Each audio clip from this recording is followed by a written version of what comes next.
첫 번째 경기 세이브 대 니온엠 분석 시작해보겠습니다. 세이브는 타카하시 코나가 드디어 선발 마운드에 오른다.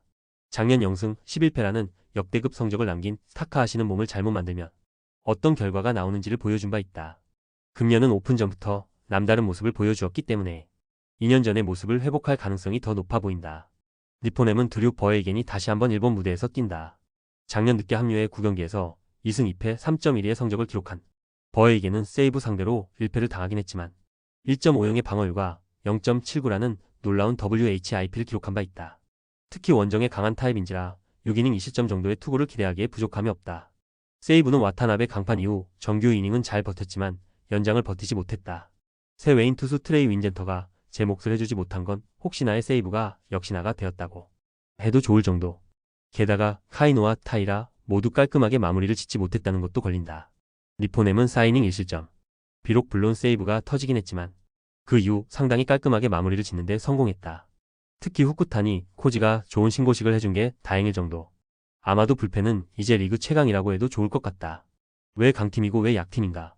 개막 시리즈 2경기는 두 팀의 그 이유를 명확히 보여주고 있다. 타카하시와 버에이겐의 투구를 고려한다면 이번 경기 역시 팽팽할 가능성이 높은데 불펜의 안정감은 역시나 니포넴이 우위에 있고 그대로 승부가 결정될 것이다. 니포넴이 또다시 1점 차 승리를 거둘 것 같다. 두 번째 경기 오릭스 대 라쿠텐 분석 시작해보겠습니다. 오릭스는 타카시마 타이토가 3선발로 마운드에 오른다.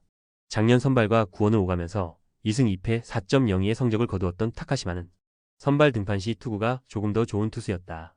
작년 후반부의 투구가 관건인데 라쿠텐 상대로 홈에서 6이닝 2실점 투구를 해냈다는 점에 기대를 걸어야 한다. 라쿠텐은 오래간만에 카라시마 와타루가 1군 개막 시리즈 선발로 나선다. 부상과 부진으로 작년 1군에 나서지 못했던 카라시마는 근 2년 만에 1군 등판인 셈. 그야말로 만만디 예술고의 투수인데 직전 등판 투수가 코자라는 게 카라시마에겐 조금 불리하게 작용할 수 있다. 오릭스는 1차전은 마무리에 물론 세이브, 2차전은 연장전에 대량 실점. 그나마 믿는 게 불펜인데 그 불펜이 시작부터 크게 흔들리고 있다. 이번 경기에서 마무리 마차도는 출격 불가에 가까운 상황. 특히 확실하게 좌타자를 잡아줄 좌완 투수가 없다는 건 최소한 4월 한 달간 고민도를 올려줄 것이다. 라쿠텐은 코자 강판 이후 5이닝 4실점. 승리하긴 했지만 물론 세이브도 터트리고 경기도 터트릴 뻔하는 등 안정감 문제는 이틀 연속 이어지고 있는 중이다. 특히 가장 해줘야 하는 투수들인 후지이라 쇼마와 스즈키 소라가 모두 실점을 했다는 게 치명적이다. 하야카와에 이어 코자 상대로도 은근히 고전했다. 즉 카라시마의 활약 여건이 나름 갖춰졌다는 이야기. 타카시마 역시 홈 경기의 투구는 나름 제 몫을 해낸 편인지라 이번 경기는 선발은 팽팽한 전개가 될 가능성이 높은 편이다. 또다시 불펜 대결이긴 하지만 아무래도 소모도는 라쿠텐이 2% 더 높고 무엇보다 스즈키와 후지이라가 동시에 무너졌다는 점이 후유증을 낳을 것이다. 불펜에서 앞선 오릭스 버팔로스가 신승을 거둘 것 같다. 세 번째 경기 소프트뱅크 대 지바롯데 분석 시작해보겠습니다. 소프트뱅크는 우와사와 나오유키가 소프트뱅크 데뷔전을 치른다. 작년 템파베이와 보스턴 마이너리그에서 아쉬운 성적을 거둔 우와사와는 단 1년 만에 일본으로 리턴했지만 니포넴이 아닌 소프트뱅크로 온 탓에 엄청난 비난을 받고 있는 중. 일단 오픈전에선 나쁘지 않았는데 에스콘보다 불리한 페이페이돔에서의 적응 여부가 관건이다. 치바 롯데는 타네이치 아츠키가 개막 시리즈의 선발로 나선다. 작년 7승 8패 3.05의 성적을 기록한 타네이치는 차세대 에이스로 꼽히는 투수.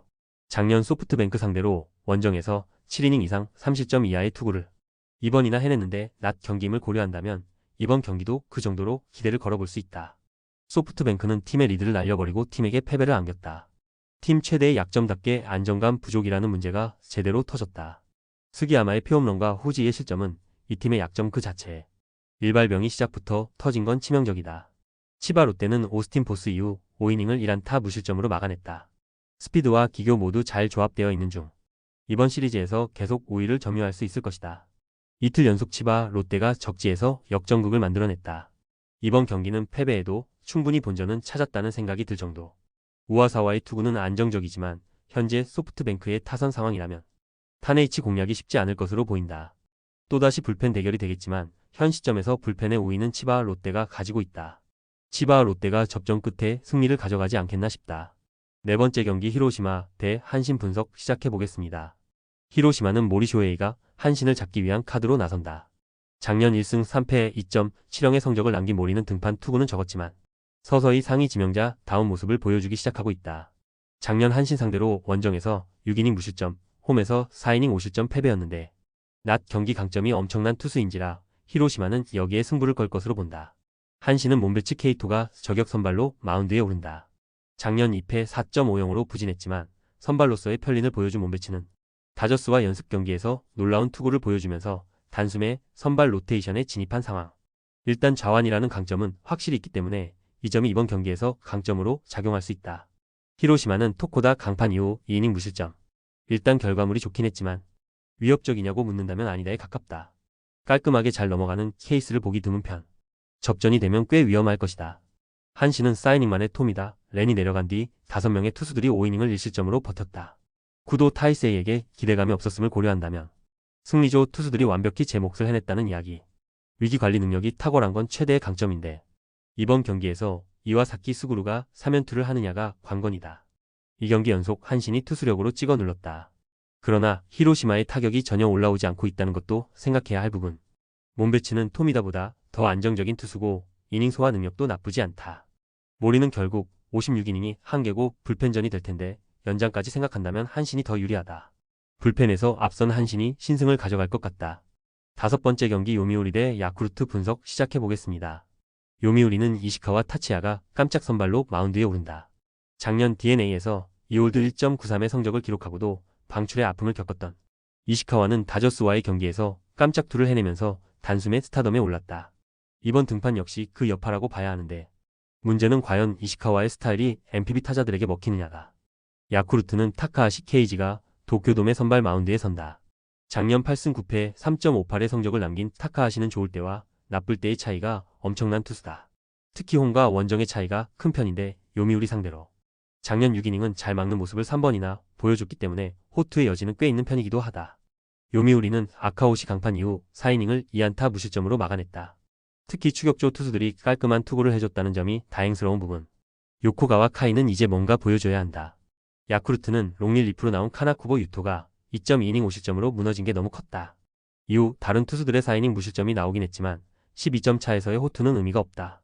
이틀 연속 불펜이 무너지고 있는 건 심각하게 받아들여야 한다. 2차전은 분명 야쿠르트가 유리한 면이 있었다.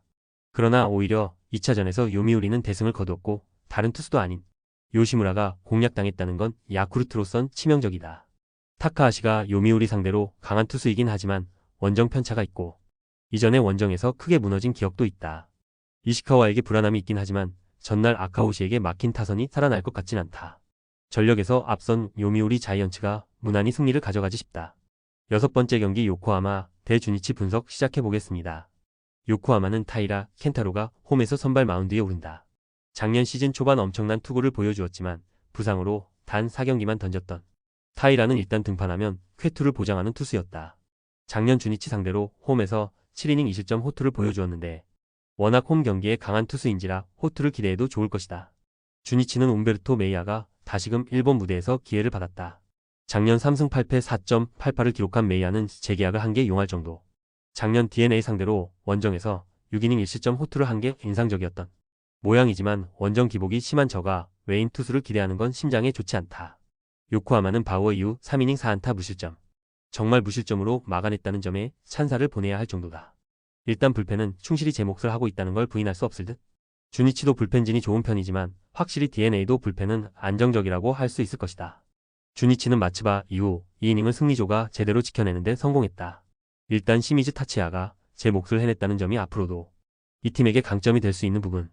새 마무리인 마츠야마, 신야의 깔끔한 마무리는 다행스럽다. 서로 한 번씩 주고받았다.